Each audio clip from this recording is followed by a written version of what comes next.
o'zi yoshligimdan Jaloliddin akamiz bilan uchrashishni qattiq bir orzu qilardim. Endi eng katta orzum duet aytish edi u kishi bilan. Hozir boshidan sog'indim va solingim degan qo'shiqni boshidan Jaloliddin akamiz o'zlari boshlab beradilar. Guldiroz qaysalaringiz bilan.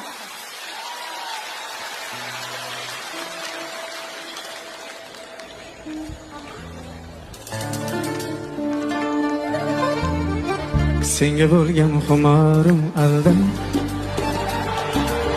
suratingga qarab olindim.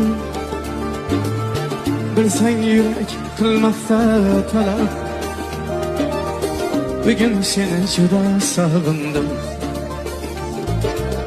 Hasratimga dengizlar guvoh,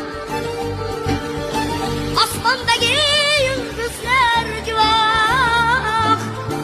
Sog'inishim bo'lsa-da gunoh, bugun seni juda sog'indim.